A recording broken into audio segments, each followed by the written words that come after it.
Ce message vous est présenté par l'Assemblée chrétienne Le Tabernacle. www.letabernacle.net. En marche vers la stature parfaite de Christ. Ou en Christ, comme vous voulez. En marche, en mouvement. Ça nécessite de savoir où on va.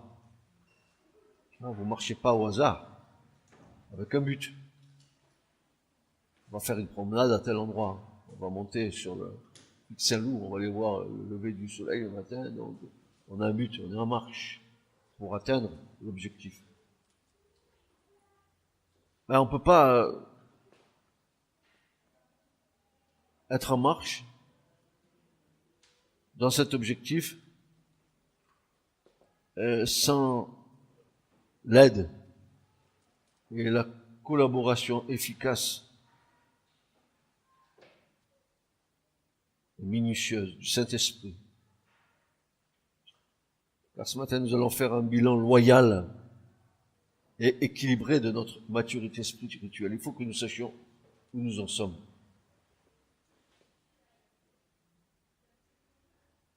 D'ailleurs, c'est souvent comme ça, quand on va faire un trajet ou un voyage. Quand on aborde le voyage, à un moment donné, on se dit, mais on a avancé jusqu'où, on est là. Ah oui, il ne reste pas grand-chose à faire encore. Sais-tu où tu en es ce matin de ta marche spirituelle? Donc pour faire cela, pour faire ce bilan, et je dis même un bilan qui soit loyal,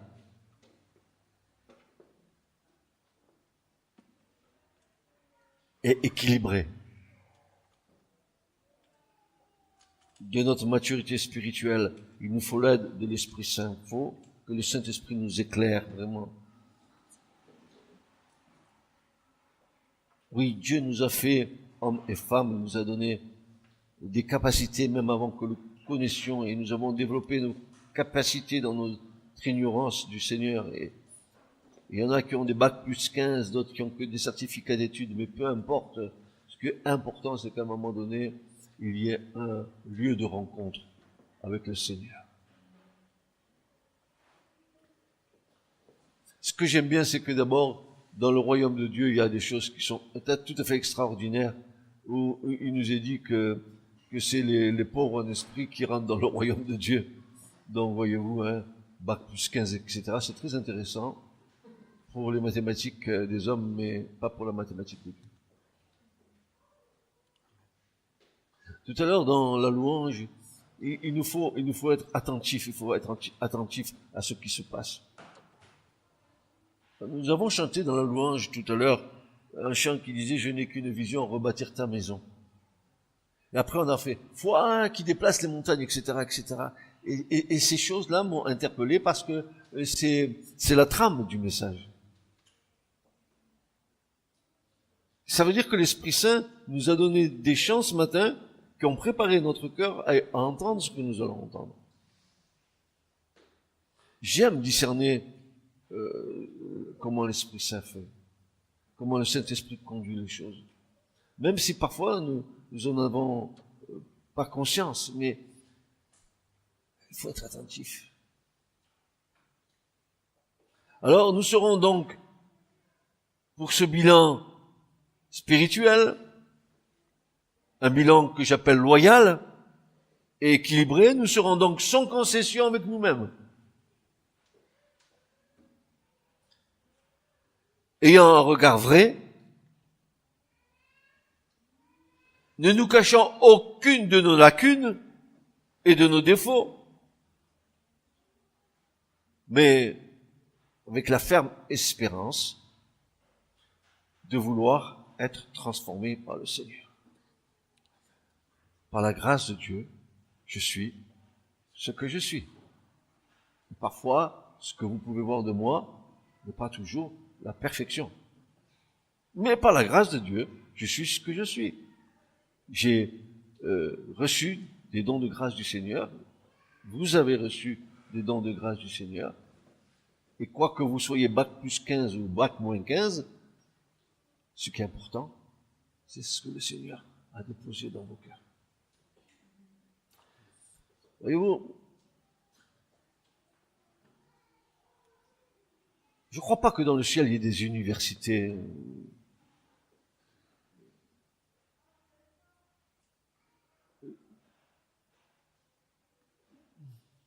Je crois que en haut tout le monde est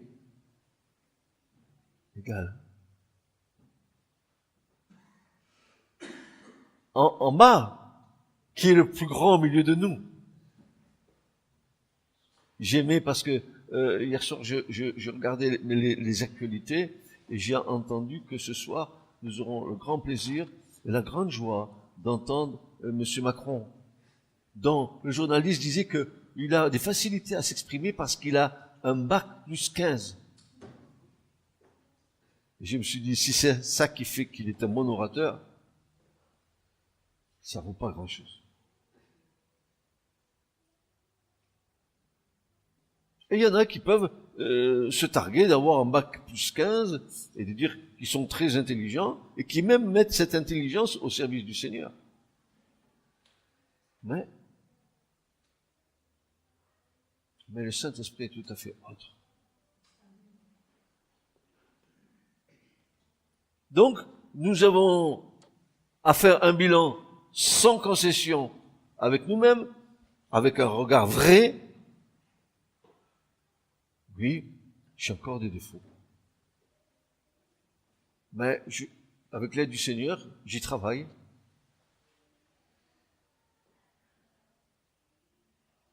Et c'est quand nous voyons le Seigneur travailler en nous que nous voyons la différence. Et que pas seulement nous voyons, mais que les autres nous voient.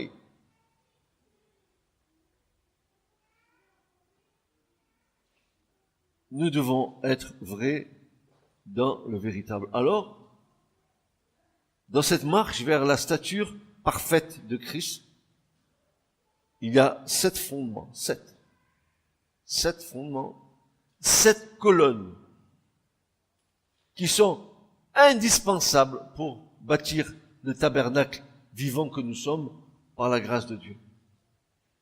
7 piliers que le Seigneur a mis à notre disposition pour grandir à la stature parfaite de Christ. Nous allons les voir.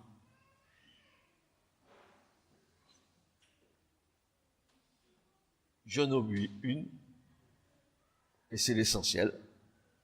C'est la 8e colonne. Celle-là, moi, je l'appelle la colonne de l'amour. La colonne de l'amour est le lien de l'union parfaite entre toutes les colonnes. Les autres 7 colonnes n'auraient pas lieu d'exister si elles n'étaient pas liées dans l'amour. C'est ce que nous devons, avec l'aide du Seigneur, bâtir en nous. Donc, la colonne principale qui doit, n'est-ce pas, rayonner en nous afin que notre maturité grandisse, c'est d'abord l'amour.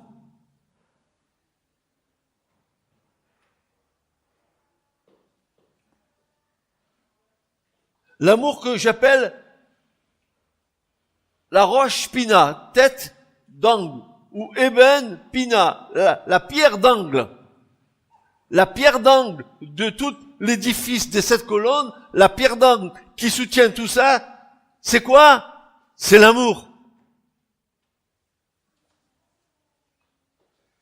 Qui soutient tout l'édifice. Cet édifice, notre édifice, qui devra être bien coordonné en s'élevant harmonieusement à la stature de Christ avec l'aide éminemment précieuse du Saint-Esprit.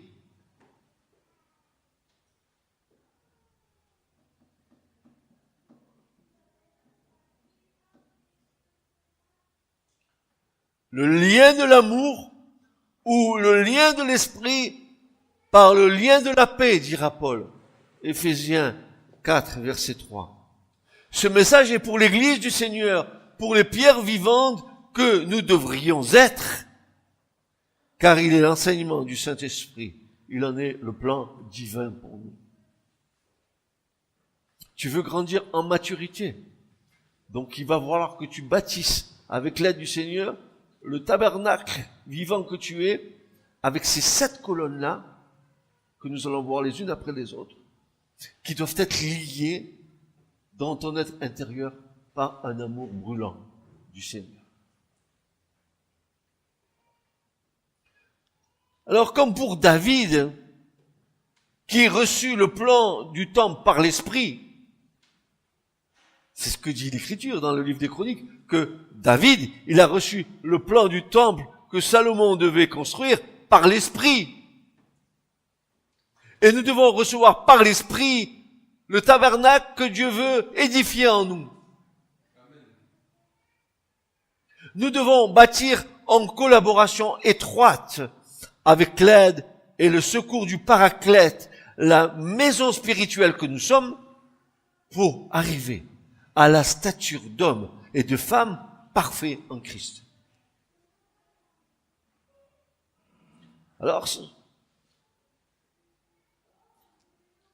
est-ce une prétention de vouloir arriver à la stature parfaite de Christ? Est-ce que nous y allons mettre tous nos efforts dedans? Oui, dans un sens, oui.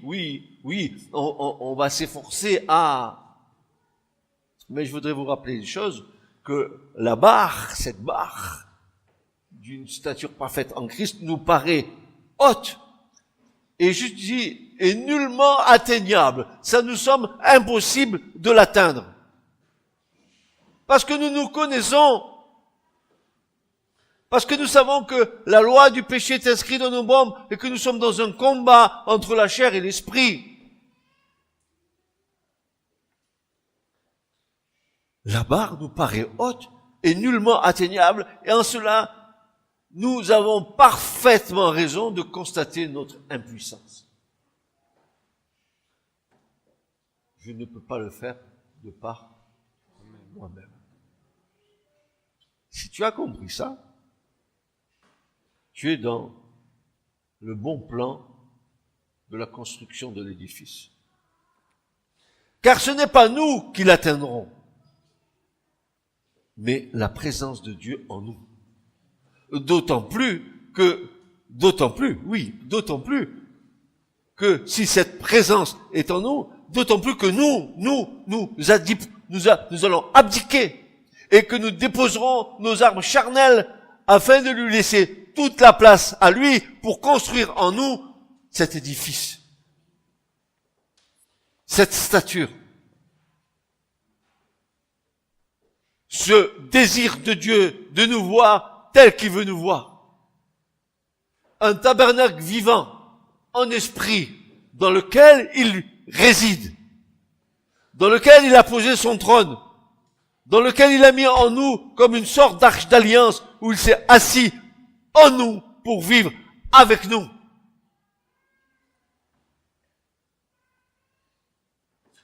Ils me feront un sanctuaire et j'habiterai au milieu d'eux. Et l'Écriture nous dit, ils me feront un sanctuaire et j'habiterai en eux. Et je serai vu en eux.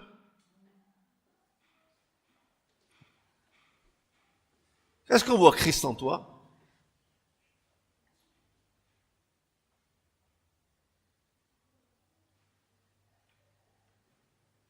Ce n'est pas nous qui atteindrons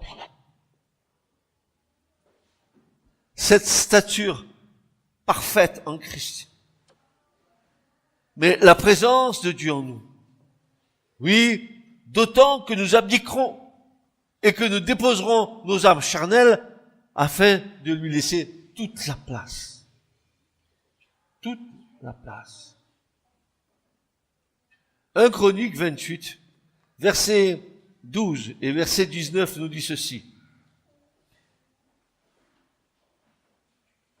Et le modèle de tout ce qu'il avait par l'esprit, le modèle de tout ce qu'il avait donné à David par l'esprit, touchant les parvis de la maison de l'Éternel, et toutes les chambres, tout autour, tous les trésors de la maison de Dieu, tous les trésors des choses saintes, tout cela, dit David, toute l'œuvre du modèle, il m'en a été écrit, donné l'intelligence par la main de l'Éternel sur moi.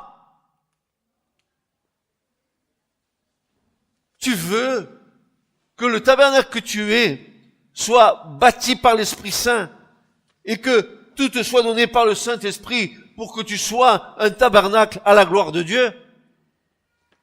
Dieu ne peut habiter en nous que dans un tabernacle qui est ordonné par lui.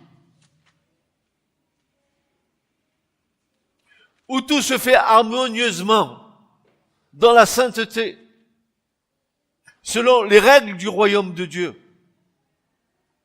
Tu peux pas dire, Jésus vit en moi et j'aime Jésus si ton tabernacle est tout en désordre en toi. Tu te rassures peut-être en disant la chose, mais la réalité, non.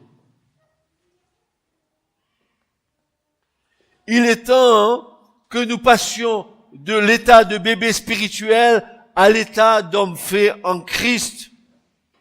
Paul nous rappelle que lorsque nous étions comme des enfants, nous parlions comme des enfants, nous pensions comme des enfants, nous raisonnions comme des enfants, mais quand la maturité due à l'expérience spirituelle a fait de nous des hommes, alors nous en avons fini avec ce qui est de l'enfance. 1 Corinthiens 13, versets 11 à 12.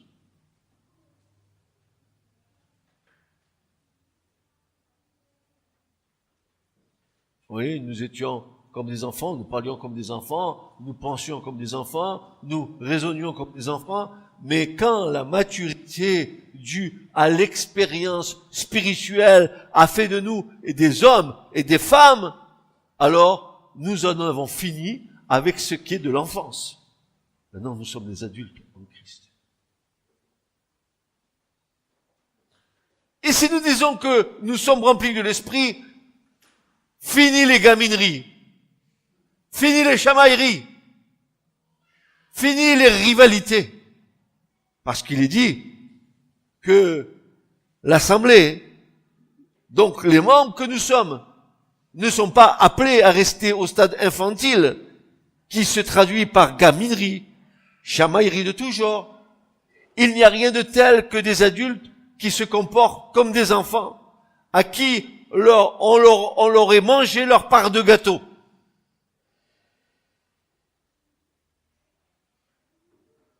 En nous faisant oublier et en nous détournant notre attention des manœuvres subtiles du diable. Tant que nous nous disputons, le diable, lui, il a agi et nous ne le voyons pas agir. Parce que nous sommes tellement à nos chicaneries, à nos chamailleries, que nous ne voyons même pas l'œuvre du diable. Et nous disons être remplis du Saint-Esprit, que nous avons du discernement spirituel, et que nous prions pour la délivrance des autres, et que nous prions pour ci, pour ça, pour là. Ne me raconte pas tes histoires. Je les connais. Je les ai vécues. Alors non. Non. Alors, il est dit ceci, vous savez, le prince de la puissance de l'air. Vous savez qui c'est? Le prince de la puissance de l'air. Paul dit ça aux Éphésiens, dans Éphésiens 2:2, qui transporte la zizanie. Toutes les paroles que nous disons dans le secret, qui sont des paroles mauvaises sur nos frères et nos sœurs, le prince de la puissance de l'air, il vient et les prend, il va les apporter ailleurs pour mettre la zizanie. C'est pour ça que je vous disais, il n'y a pas très longtemps, que le plus haut degré de la sanctification, pour nous, c'est de savoir tenir nos langues en bride.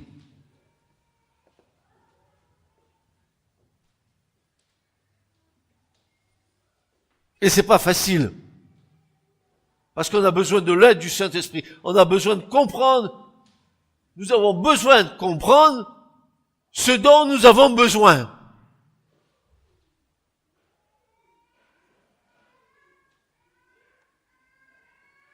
Oui, il transporte la zizanie, fruit de la déformation des propos tenus pour la semer. Parfois, je trouve bien souvent que nous ressemblons aux Corinthiens à qui Paul reprochait « Et moi, frère, je n'ai pas pu vous parler comme à des hommes et des femmes spirituels, mais comme à des hommes et des femmes charnelles, comme à des petits-enfants en Christ. » 1 Corinthiens 3:1. Quelle drôle d'affaire il devait avoir Paul avec les Corinthiens. Mais c'est pas qu'avec les Corinthiens, rassurez-vous.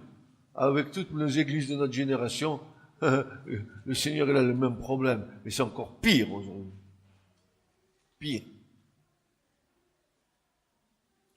L'aveuglement spirituel, caché derrière une fausse spiritualité, est l'un des plus grands leurres du diable. C'est la plus grande tromperie du diable. Notre aveuglement spirituel caché derrière une fausse spiritualité, c'est un aveuglement que le diable a mis. Quelle déception! Quelle déception d'être découvert, alors que nous paraissons être spirituels, et qu'éclate au grand jour la triste réalité de notre état. Ici est l'origine des divisions et du sectarisme. Cette situation dévoilée a l'avantage de montrer le véritable état de nos cœurs. L'épreuve est un des grands révélateurs de notre condition spirituelle. Parfois, nous tombons de haut et même de très haut. Pouvons-nous avoir une haute opinion de nous-mêmes alors que nous sommes nus, aveugles et misérables? Nous avons peut-être une haute opinion de nous-mêmes. Qu'est-ce que je connais de la parole?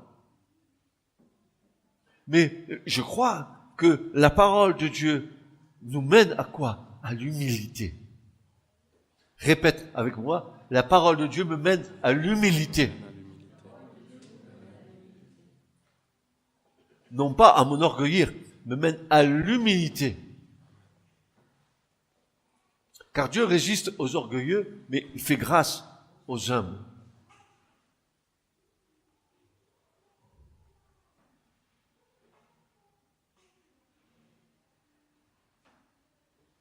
Maintenant, regardons au pur fondement de cette maturité. Il est clair et sans espoir d'y mettre de notre chair pour bâtir ces colonnes. Car nous ne pourrons pas bâtir, écoutez bien, nous ne pouvons pas bâtir sans quoi? Sans la divine puissance de Dieu. Comme dans le tombe de Salomon, nous avons besoin de la colonne Boaz. Cette colonne en nous, qui veut dire en hébreu, en Dieu est ma force. Tu es ma force, et c'est par ta force, et avec ton aide et ton secours, que nous allons ensemble, Seigneur. Parce que Dieu attend de nous quoi? Bien sûr qu'il bâtit avec nous, mais il attend notre coopération. Si tu ne coopères pas avec Dieu dans l'édifice spirituel qu'il veut faire de toi, rien n'avancera.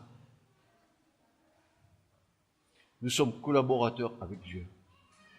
Oui ou non? Nous sommes collaborateurs avec Dieu.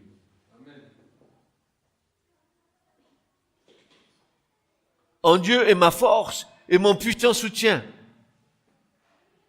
Et Pierre nous dira dans 1 Pierre 1,5, vous qui êtes gardés. Alors, je vous l'avais déjà dit, mais je vous le répète ce matin, vous qui êtes gardés, c'est un terme très fort quand Pierre dit ça, parce que ce verbe garder, il a plutôt un sens militaire, puisque il signifie garder, protégé par une garde militaire, que ce soit pour prévenir une invasion hostile. Mais attention, tu es gardé par Dieu. Mais s'il y a une invasion qui vient et que tes portes sont ouvertes de partout, tu vas te faire envahir de toutes parts. Si tu fermes pas la porte, tu peux pas être gardé par Dieu. C'est de ta volonté. Dieu ne le fera pas à ta place. Tu dois te garder toi-même, sachant ce que Dieu attend de toi.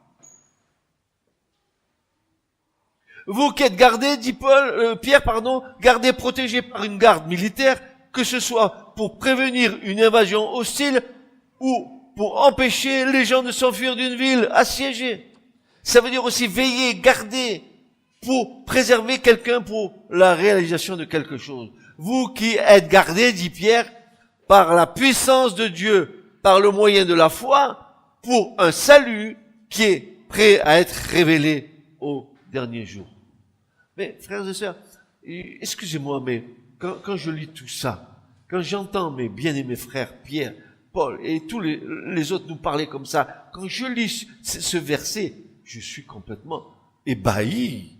Comme Pierre, qui était un poissonnier, il avait son bateau à 7 là-bas. Il allait pêcher tous les jours. Il arrive à nous dire des choses aussi belles. Comment se fait-il qu'il est capable de nous dire des choses comme ça?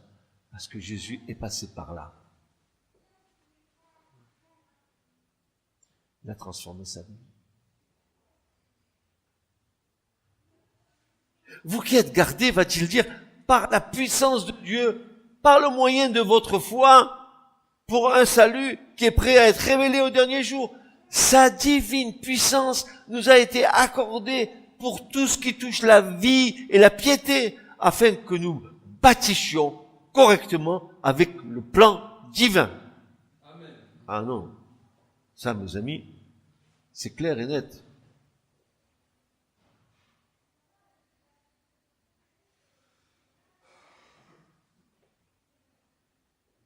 De Pierre 1, verset 3 à 4, va nous dire, encore Pierre, comme sa divine puissance nous a donné tout.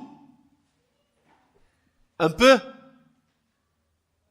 très peu, moyennement, tout.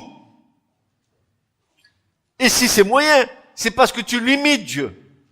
Si c'est un peu, c'est parce que tu limites Dieu. Tout ce qui regarde la vie et la piété. Si tu as une petite piété, c'est parce que tu limites Dieu. Si tu as une petite vie, c'est parce que tu limites Dieu. La divine puissance de Dieu, elle peut tout pour toi. Veux-tu tout? Parce que si tu veux tout, il y a un prix à payer.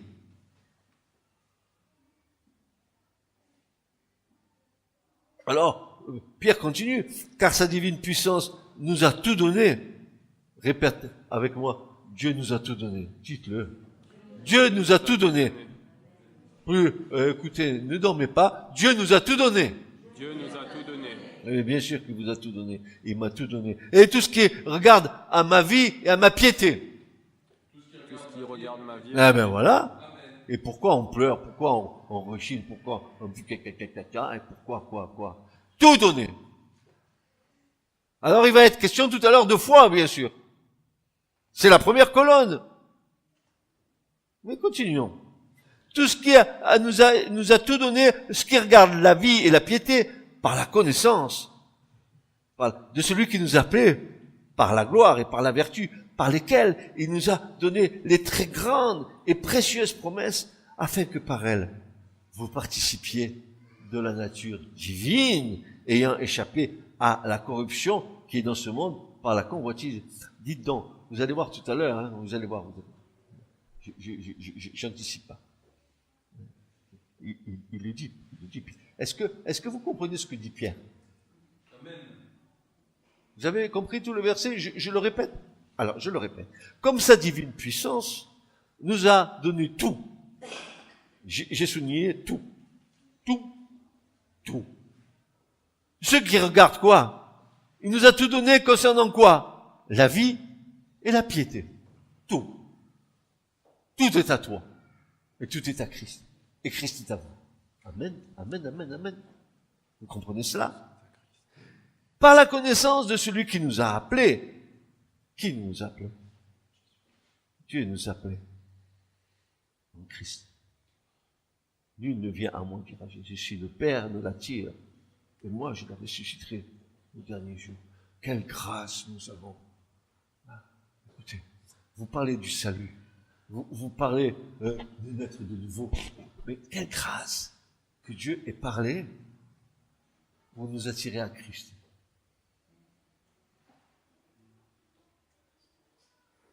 Seigneur, dis seulement une parole et cet homme sera dans le salut. Le Seigneur dit seulement une parole et mon serviteur sera guéri. Parce que la guérison et le salut, le salut, c'est une guérison. Est-ce que vous savez que c'est le même mot? Parce que quand Dieu te sauve, il te guérit totalement de ton passé, de tes blessures anciennes. Par ces meurtrissures, nous avons été guéris. Amen.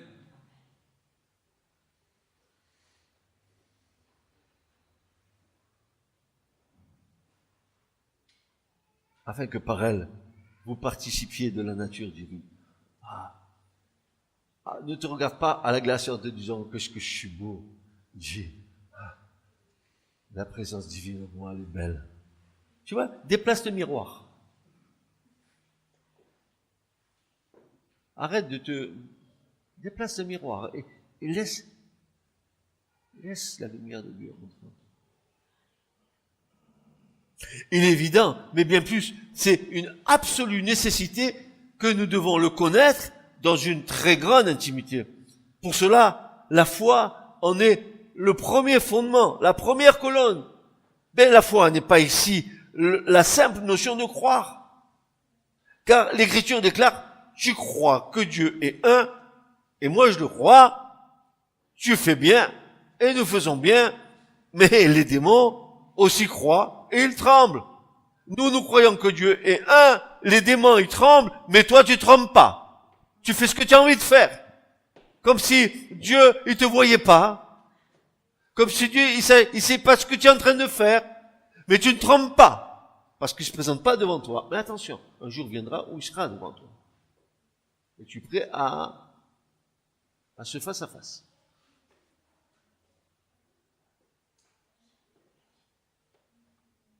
Il y a dans un psaume, vraiment, il dit, mais Dieu, on peut continuer à faire, je sais même pas s'il se souvient de nous en haut. Tiens, je se souvient pas.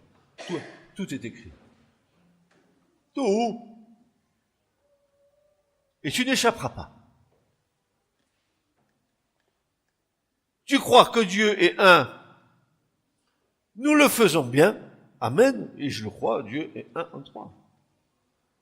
Shema Israël, Adonai, Eloheinu, Adonai, Echad. Écoute Israël, le Seigneur notre Dieu est un Dieu un. Et bien sûr, tu l'aimeras de tout ton cœur, etc., etc., que vous connaissez. Ce premier commandement. Et le second, le prochain. Qu'est-ce que c'est bien d'aimer Dieu qu'on ne voit pas? Et qu'est-ce que c'est pas bien de ne pas aimer tes frères que tu vois? Qu'est-ce que dit Jean à ce propos? Tu es un quoi? Un meurtrier, je crois. Un menteur. Peu importe, c'est la même chose. La foi. Parlons de la foi. La foi, c'est la dynamique. Excusez-moi, je vais vous donner des définitions ce matin de la foi parce que c'est bien la foi, bien ce que l'on entend. Tout ça est vrai. Je dis amen. Mais attendez. La foi, c'est la dynamique qui se crée dans le cœur de l'homme par le don de Dieu qui l'anime, et ce, à l'écoute et à l'obéissance de la parole de Dieu. Amen. Alors, écoutez bien. Une des forces de notre âme qui permet à la vie spirituelle d'être vécue et de s'accomplir, même si la logique humaine et cartésienne ne peut suivre ces règles, c'est celle de la foi. Nos cases. On veut mettre Dieu dans nos cases. Mais Dieu n'est pas dans une case. Dieu va se trouver dans la foi. Et même nos raisonnements, tout à fait humains, pour essayer de tenter d'expliquer Dieu, n'est qu'une pure fantaisie de l'homme. Comment, toi, espèce de poussière infime, insignifiante, pourrais-tu, toi, expliquer qui est Dieu? Et c'est ce que va dire à un moment donné Dieu à Jérémie. Comment le pot peut dire au potier, pourquoi tu m'as formé comme ça?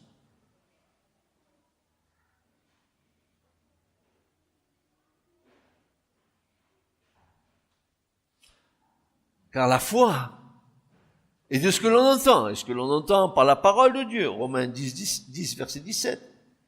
Il semblerait que ce rappel soit élémentaire, pourtant, il est la base solide de notre foi, et nous ne devons pas l'oublier, mais le pratiquer autant que peut se faire. Alors écoutez bien, entendre la parole, c'est entendre Christ nous parler. Entendre Christ nous parler, c'est écouter le Saint-Esprit nous enseigner. Écouter le Saint-Esprit nous enseigner, c'est bâtir un fondement inébranlable de la foi sur le roc. C'est le Saint-Esprit qui bâtit en toi le roc de ta foi.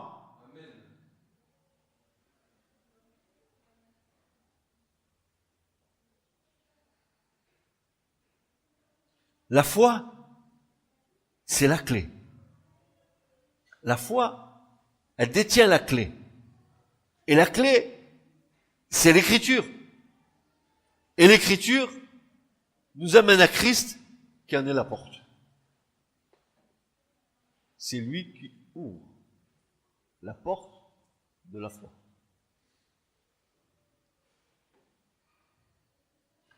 La foi donc tient la clé, c'est-à-dire l'écriture, qui ouvre la voie royale vers le Christ. Sans la foi, il nous est impossible d'être agréable à Dieu. Il faut que ceux qui croient que Dieu existe. N'est-ce pas? C'est bien la définition de la foi dans Hébreu. Donc, vous et moi, nous allons nous emparer de cette clé qui est la foi, pour qu'elle nous révèle le chemin qui nous permet de devenir un chrétien, une chrétienne vertueux, à la stature de Christ, afin d'être un tabernacle vivant pour le Dieu vivant qui doit y résider dans toute sa seigneurie. Et je dis ceci, que la foi est une démonstration, c'est-à-dire que la foi, en fait, c'est une sainte évidence.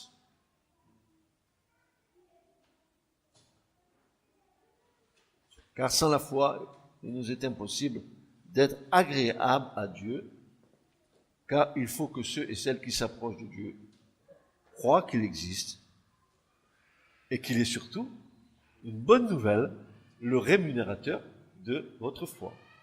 Parce qu'il y a un salaire rémunérateur à votre foi. Hébreux 12, verset 6.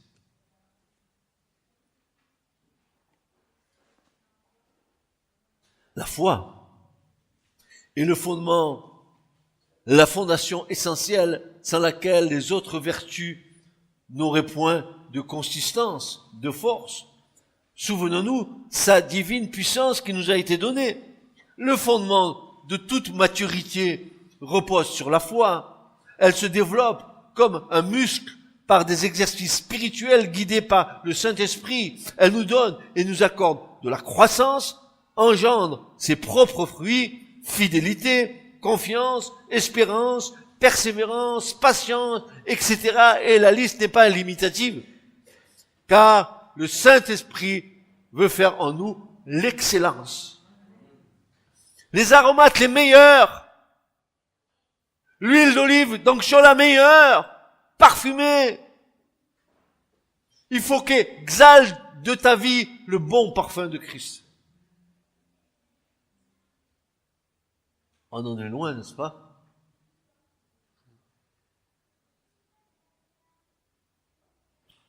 Et parfois, c'est une occasion pour nous de pleurer sur notre misère.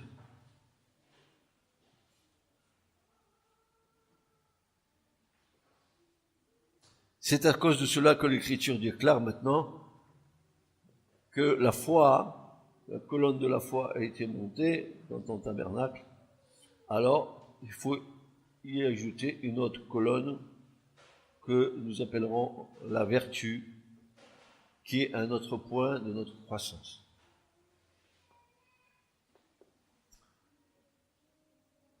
Vous allez voir que c'est rigolo. Il y a des choses qui sont rigolos dans l'écriture. Concernant la vertu, il y a des personnes qui ont des portions de cette vertu, de cette science, de cette sagesse, de cette patience, et ils ne se déclarent même pas être chrétiens. Ils peuvent l'avoir, mais cela ne suffit pas. N'est-ce pas? Imaginons simplement un canari, qui aime les oiseaux. Vous aimez les oiseaux? Imagine simplement un canari qui essaie de mettre des plumes d'aigle dans ses ailes pour se transformer en aigle. Quand ces personnes essayent de manifester ces vertus sans être enfants de Dieu, elles sont simplement en dehors de leur place. C'est comme un oranger qui essayait de produire des pommes. Il ne peut pas. C'est pas sa nature.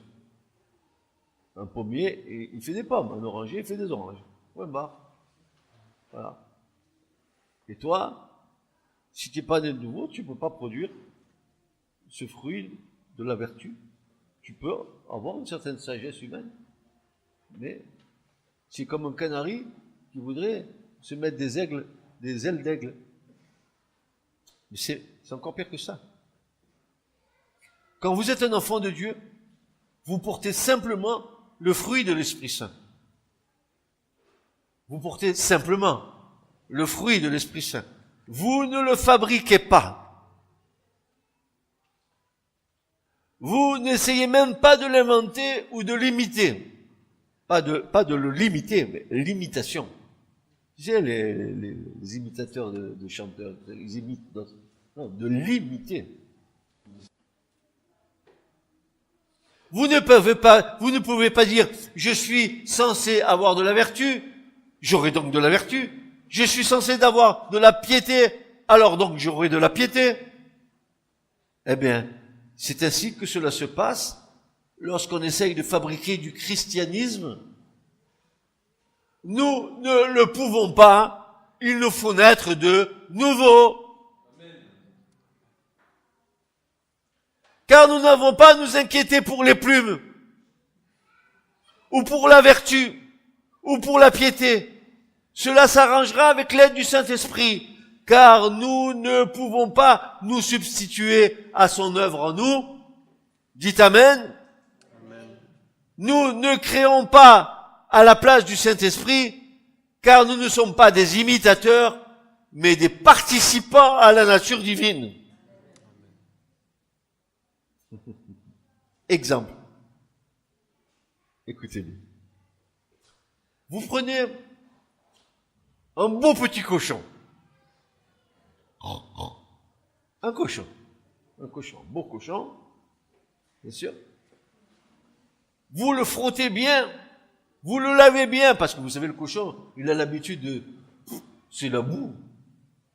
Il aime ça. Il patauge dans la gadoue. Mais vous le prenez, le cochon. Ah, vous allez dire, tu vas voir, je vais te donner une belle vertu, cochon, tu vas changer de vie. Je vais t'astiquer, je vais te refaire le museau, le coin rose, tout. Même, tu sais ce que je vais faire, petit cochon? Je vais te mettre un beau smoking. Je vais te faire beau. Il va falloir que tu paraisses beau. Et puis tu le relâches, le cochon. Relâche-le. Tu sais ce qu'il va faire, le cochon? Il va retourner immédiatement se vautrer dans la boue. Vous devez changer sa nature, et le reste viendra tout seul. Tant que le cochon ne change pas de nature, il ira toujours se vautrer dans la boue. Tant que tu ne chercheras pas ta nature pécheresse, contre la nouvelle naissance, la nouvelle création, tu continueras à te vautrer dans ta boue. Amen. Amen.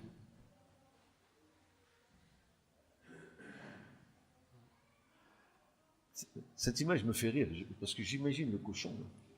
avec le nœud papillon, le petit smoking, là, tout beau, tout frais, tout bien lavé, avec les meilleurs produits qu'on peut acheter maintenant dans les supermarchés, je sais pas moi. On va le parfumer et tout, on va le faire nickel, hein, on va le faire. Relâchez-le. Vous allez voir où il va le cochon. À moi la gadoue! Dedans! C'est pour ça que Pierre, il va dire quelque chose, il va dire, celui qui retourne à ce qu'il a vomi, il est comme une truie qui à nouveau va se vautrer dans la fange.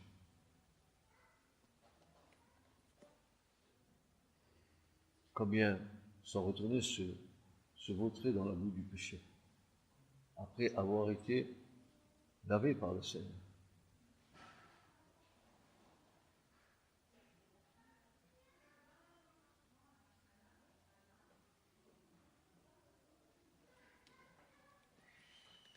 Nous pouvons dire, eh bien, cette femme ou cet homme n'ont jamais rien fait de mal.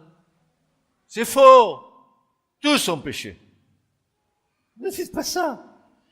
Quelle brave femme, quel brave homme. Non, c'est un pécheur qui a besoin de la grâce. Amen. C'est une brave femme, un brave homme. Ceux qu'ils sont gentils.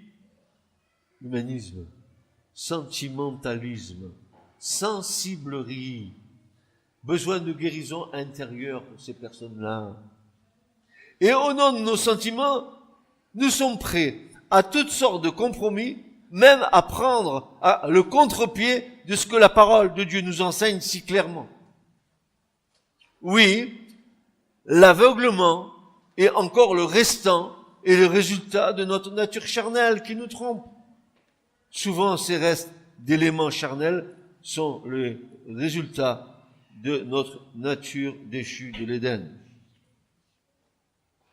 Alors, cela ne veut rien dire du tout. Peut-être est-il un bon voisin, mais s'il n'est pas un enfant de Dieu, tant qu'il n'est pas né de nouveau. Ainsi, l'homme naturel ne peut porter le fruit du Saint-Esprit. Il ne peut pas voir comment la gloire de Dieu peut venir, peut se manifester à nos yeux, car ce n'est pas sa nature. Il ne peut pas comprendre ces choses. Il vous renvoie à ce que Paul déclare. C'est pour ça que même les gens religieux à qui vous vous adressez, vous essayez de les convaincre avec la parole de Dieu. Vous essayez de leur donner des chapelets de versets, des brochettes de versets pour essayer de les convaincre. Eh bien, je vais vous dire une chose. Tant qu'ils ne sont pas nés de nouveau, ils comprendront rien. Rien de rien. Ils sont aveuglés. Aveuglés. Le Dieu de ce siècle les a aveuglés. Tu peux être même aveuglé dans la religion. Tu comprends bien ça? Ne perds pas ton temps à vouloir convaincre l'autre en sortant ton épée avec des chapelets de versets bibliques, en disant, Seigneur, tu vas voir, moi je vais lui faire comprendre la chose. Tu vas rien lui faire comprendre. Tant qu'il n'est pas né de nouveau, il ne peut pas comprendre les choses du royaume. Non. Alors peut-être que c'est plus utile, au lieu de gaspiller ton énergie à vouloir convertir l'autre, de prier afin que le Seigneur l'attire à Christ et qu'il naisse de nouveau. Ça, c'est la bonne prière. Arrête de sortir ton épée, ton arc, ton armure. Au nom de Jésus, je te fais ci, je te fais ça. Né de nouveau. Né de nouveau. Né de nouveau.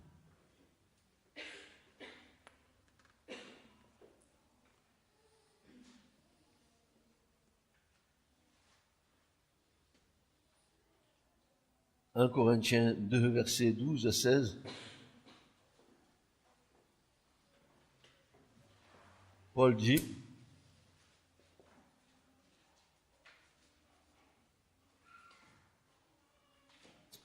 mais nous, dit Paul,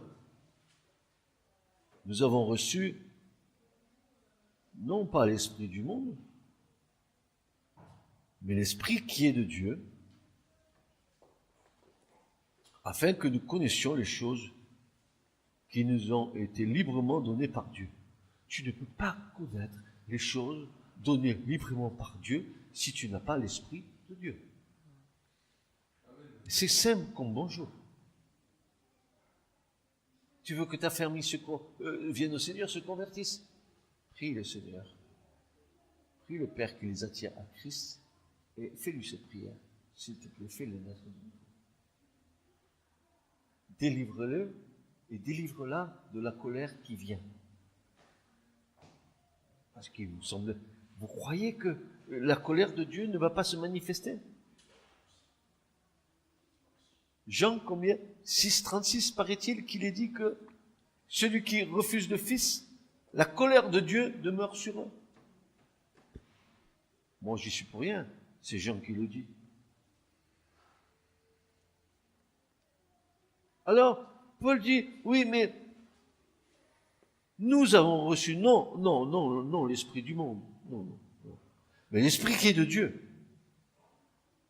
Pourquoi faire? Afin de connaître les choses qui nous ont été données librement par Dieu. Connaître les choses que Dieu nous donne par l'esprit de Dieu. Desquelles aussi nous parlons, non point en paroles enseignées de sagesse humaine, mais en communiquant les choses spirituelles par des moyens spirituels. Des choses spirituelles par des moyens spirituels.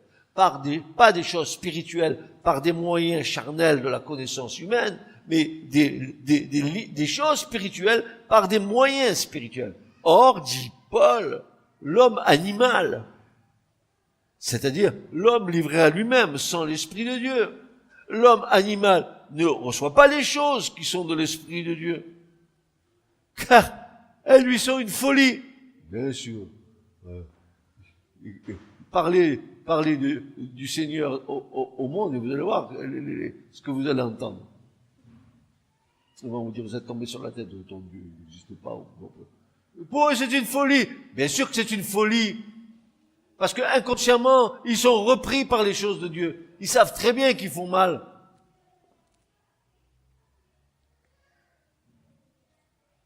Or, l'homme animal ne reçoit pas les choses qui sont de l'Esprit de Dieu, car elles lui sont une folie, et il ne peut les connaître parce qu'elles se discernent spirituellement. Amen, amen, amen, amen. C'est d'une logique implacable. Ah, ce Paul. C'est pour ça que des fois, tu parles même avec des gens qui se disent être chrétiens, et vous n'êtes pas sur la même longueur d'onde. Eux, ils sont en amplitude de modulation, et vous êtes en fréquence de modulation en FM. Vous êtes dans la gamme supérieure, là où il n'y a pas de parasites.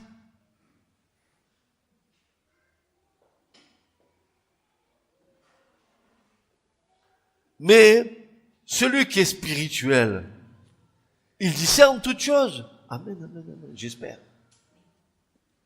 Mais lui, il n'est discerné par personne, car qui a connu la pensée du Seigneur pour qu'il l'instruise?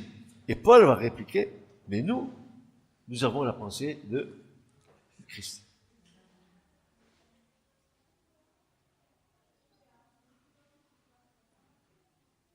Nous ne pouvons naître de nouveau sans la foi, qui est un don de Dieu. Elle est donc le fondement de toute construction spirituelle. Et la construction spirituelle doit s'établir sur un solide fondement. Quand Louis II dit « Faites tous vos efforts », cela ne dépend pas de nous, même si nous devons coopérer. Mais cela procède d'un puissant désir intérieur, c'est-à-dire un empressement, l'amour de Christ qui nous presse. 2 Corinthiens, chapitre 5, verset 14. L'amour de Christ qui nous presse, c'est-à-dire ce puissant désir intérieur, c'est de bâtir selon le modèle divin. Seigneur. Lorsque la fondation est posée, nous commençons alors à bâtir la maison. La maison n'est pas pour autant terminée sur la base de la foi, mais elle n'est que le commencement. Amen. Que le commencement.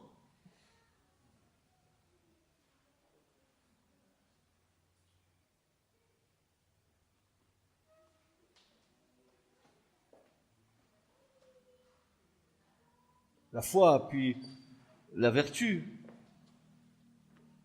C'est une façon vertueuse de penser une excellence morale, comme la modestie, la pureté, le courage. Le courage moral, et parfois, il nous en manque quand nous nous cachons derrière l'autre pour faire passer notre message, sans paraître que nous en parlions, car c'est l'autre qui parle à la place pour nous. C'est le refuge de la lâcheté.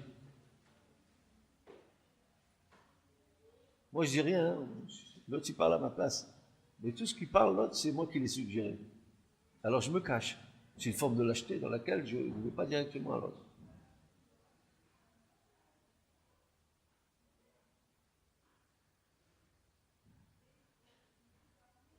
Il nous faut une bonne dose de vertu pour être vrai. Et c'est le fruit naturel d'une foi confiante.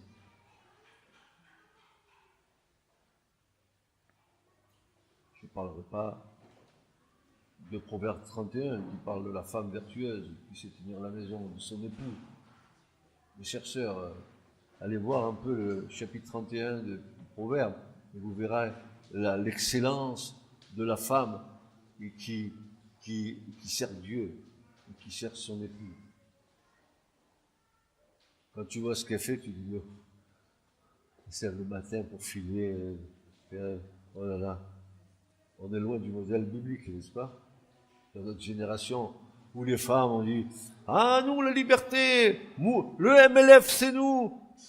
Nous soumettons plus au mari. Alléluia, nous sommes libres. Le diable, il a bien fait son truc. Hein. Que l'homme ne sépare pas ce que Dieu a uni.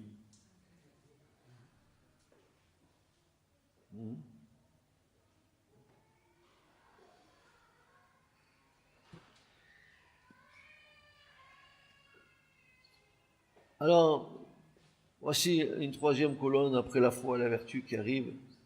Je terminerai par celle-là et dimanche prochain, il y aura les autres colonnes. Ne vous faites pas de soucis. Le tabernacle, il ne sera pas bancal. Il y aura les 8 colonnes. Pour l'instant, on va s'arrêter à celle-là. C'est la connaissance ou la science.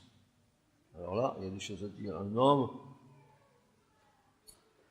ou la femme qui est en croissance, elle a besoin de se nourrir. Hein? Vous voyez vos enfants, pour qu'ils grandissent, hein? Le lait de la maman, quand il est bon au sein, ou la petite blédina, ou le petit morceau de viande qu'on coupe aux enfants, comme quand ils commencent à grandir, vous les voyez grandir. Attendez, vous allez voir grandir et vous n'allez même pas vous apercevoir que pendant qu'ils grandissent, vous vieillissez. Vous avez tellement vos yeux fixés sur eux que vous ne voyez pas. Si de temps en temps, quand tu te regardes dans la glace, tu dis, tiens, une petite ridule qui apparaît là. Ou un petit cheveu blanc. Ah non, je vais faire une petite teinture.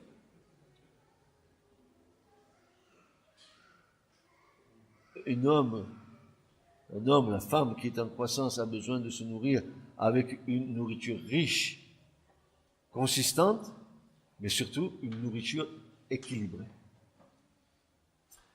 Aujourd'hui, on voit fleurir, ça me fait rigoler, toutes sortes de conseils, de régimes, perdre des kilos, pas perdre des kilos, attention, ne mangez pas ça parce que vous allez voir que ça va faire ça. Oh là là, je crois que nos anciens, ils ont mangé tout ce qu'ils ont voulu, ils ont été jusqu'à 100 ans, et on leur a jamais dit ça c'est pas bon, il faut équilibrer, parce que maintenant, la science, tout ça, on va façonner l'homme avec la science. Car la démesure en toute chose n'est pas bonne. Et l'excellence de cette nourriture, nous l'avons, et nous la trouvons dans la parole de Dieu. Car l'Écriture nous dit que l'homme, si je cite le début du verset, est-ce que vous savez le terminer? Car l'homme ne se nourrira pas seulement de pain, mais encore, mais de toute parole qui sort de quoi? De la bouche de Dieu. Deutéronome 6.3, bien sûr, et Matthieu 4.4. Ce n'est pas une connaissance mondaine ou intellectuelle, car cela est folie aux yeux de Dieu. Ce n'est pas non plus la connaissance qui enfle, mais certainement l'amour qui édifie. Une connaissance orgueilleuse, autosatisfaite de ses propres capacités. Une connaissance vaniteuse qui nous fait nous conduire d'une manière hautaine, montrant notre supériorité à l'autre et vraiment présomptueuse. Dans tous les cas, cela ne saurait plaire à Dieu. Ce n'est pas certainement la lettre qui tue, mais c'est l'esprit qui vivifie. La connaissance spirituelle mise au service de l'autre ou des autres, prompte à édifier, prompte à encourager, prompte à enseigner, prompte à faire mature son frère ou sa sœur, est la vraie vertu.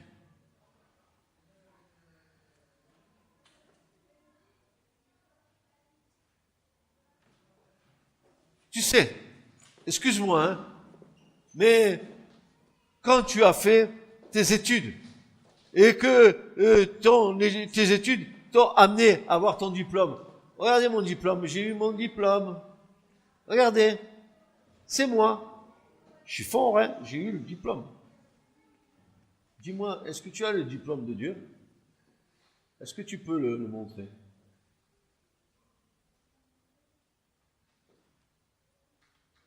L'un, c'est la chair, mais l'autre, c'est l'esprit.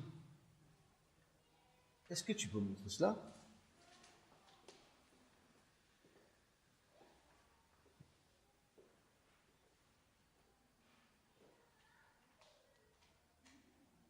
Une connaissance orgueilleuse, autosatisfaite de ses propres capacités. Une connaissance vaniteuse qui nous fait nous conduire d'une manière hautaine, montrant notre supériorité à l'autre. C'est vraiment présomptueux. Dans tous les cas, cela ne saurait plaire à Dieu. Ce n'est certainement pas la lettre qui tue, mais c'est l'esprit qui vivifie. La connaissance spirituelle mise au service de l'autre ou des autres, prompte à édifier, prompte à encourager, prompte à enseigner, prompte à faire mature son frère ou sa sœur, est la seule vraie connaissance et la seule vertu qui plaît à Dieu. Frères et sœurs, rien que la parole de Dieu, mais toute la parole de Dieu. Rien que la parole, mais toute la parole de Dieu. Il y a certains chrétiens qui se spécialisent, soi-disant, dans des doctrines des Écritures. Ils en sont tellement omnibulés qu'ils en oublient l'essentiel, le Christ. Je ne suis pas spécialisé pour qu'on vienne vers moi me trouver dans mes soi-disant spécialités doctrinales, un secours que tu viens chercher vers moi, mais nous conduisons les âmes à Christ pour trouver la véritable guérison. Qui suis-je? Que paraisse? Et qu'est-ce que je parais? Le seul chemin que nous connaissons dans les Écritures est le chemin lumineux de l'humilité. De l'humilité. Le seul chemin lumineux de l'humilité.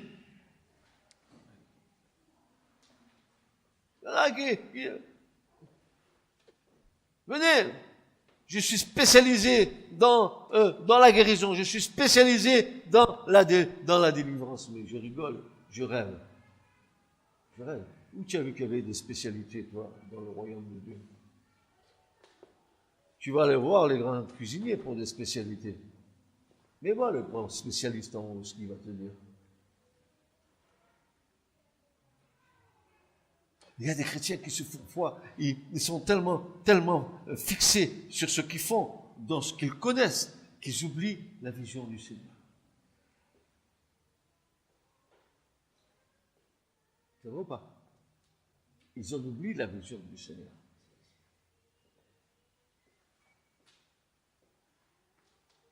Ce n'est pas moi qui guéris, c'est le Seigneur. Ce n'est pas moi qui délivre, c'est le Seigneur. C'est pas moi qui fais naître de nouveau, c'est le Seigneur. Oui, le Seigneur va se servir de moi en coopération étroite, hein, dans une soumission à ce qu'il voudra me montrer. Mais moi, je suis pour rien, c'est le Seigneur qui fait tout. Moi, je suis que la courroie de transmission. C'est tout.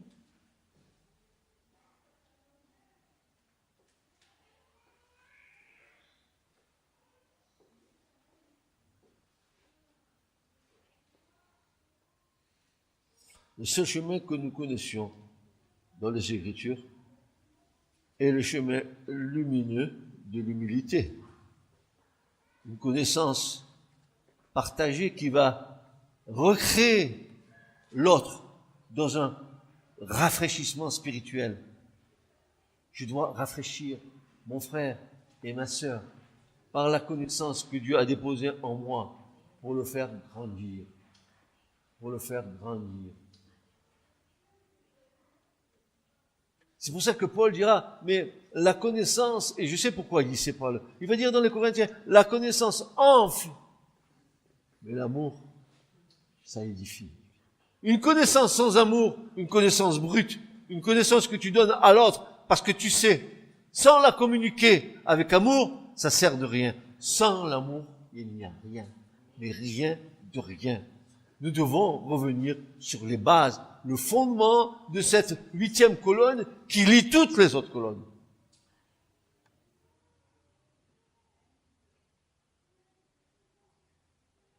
Paul dit, mais je vous exhorte, frères, par notre Seigneur Jésus-Christ et par l'amour de l'Esprit. Voyez-vous, moi plus je revis la parole, plus je la relis, et plus je comprends maintenant les éléments essentiels que ces frères ont mis dedans. Il dit, mais je vous exhorte, frères, par notre Seigneur Jésus-Christ et par l'amour de l'Esprit. Il aurait pu dire, je vous exhorte, frères, par notre Seigneur Jésus-Christ, à combattre avec moi dans vos prières à Dieu pour moi. Mais il va rajouter, par l'amour de l'Esprit. Eux, son amour. Que nos frères, ils ont compris. Ils ont compris ça.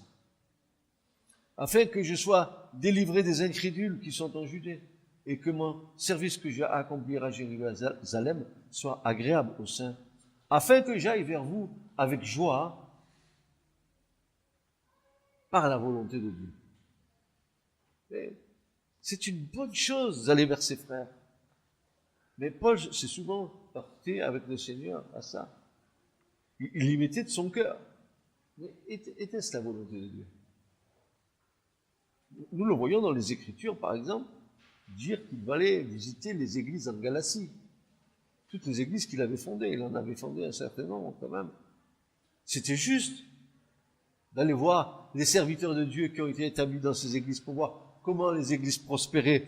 Le dessein, le but était noble à ses yeux. Et il se met en marche. Stop, stop, Paul. C'est pas là que je te veux. Hein? Il lui montre en vision un homme qu'il appelle de Macédoine. Au secours! Qu'est-ce qui était le meilleur? D'aller au secours de quelqu'un? Ou d'aller visiter ses frères et sœurs où il aurait été peut-être bien accueilli, Paul? Certainement. Faites attention à ne pas prendre votre volonté pour la volonté de Dieu. Regardez le nombre de fois que vous avez cru que c'était la volonté de Dieu et que nous nous sommes littéralement plantés. Et nous sommes tombés de très haut, comme le canari, qui avait les ailes d'aigle, mais il ne pouvait pas voler parce que son corps était tellement petit, puis paf, par terre.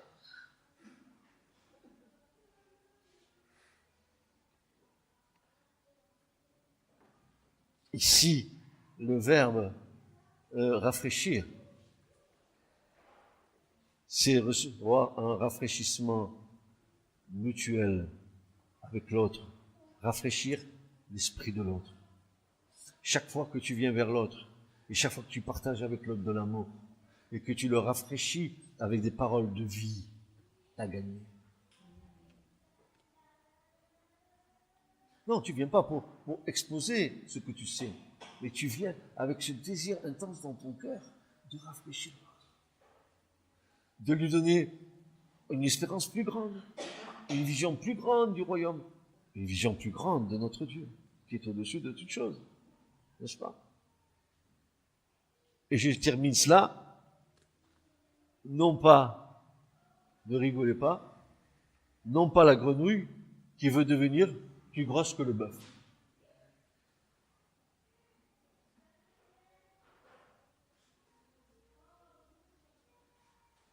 Tu as vu la grenouille qui a voulu être plus grosse que le bœuf, on va l'exposer.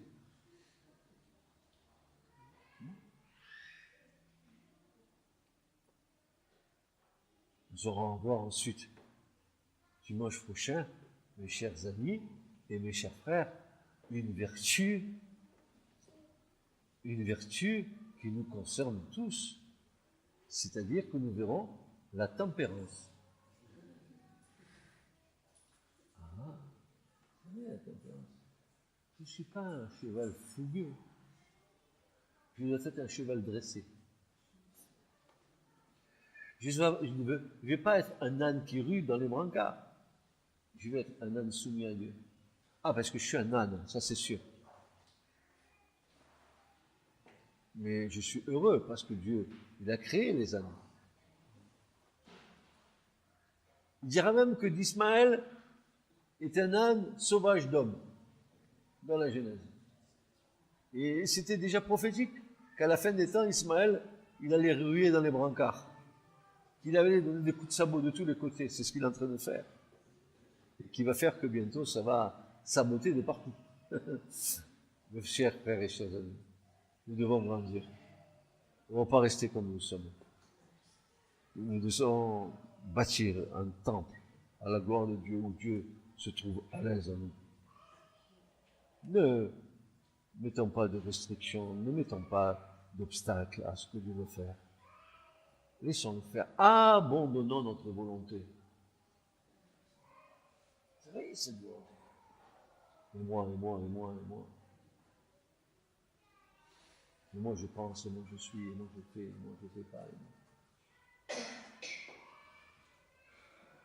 C'est dur, n'est-ce pas, de laisser la direction de sa vie à quelqu'un d'autre. Hein? C'est dur. Mais il en est ainsi, le Seigneur le veut. Je crois que laisser le Seigneur mettre le mort dans nos dents et nous guider avec les rênes, c'est le but ultime. David le disait. Ne soyez pas comme des mulets sans intelligence, à qui il faut mettre un mort dans les dents pour les diriger.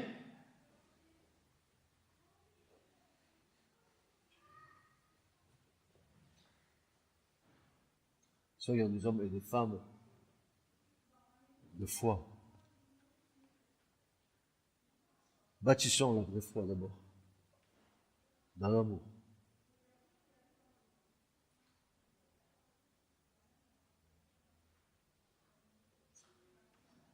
Paul dira dans les Galates, je crois que c'est au chapitre 5, il dira la foi agissant dans l'amour.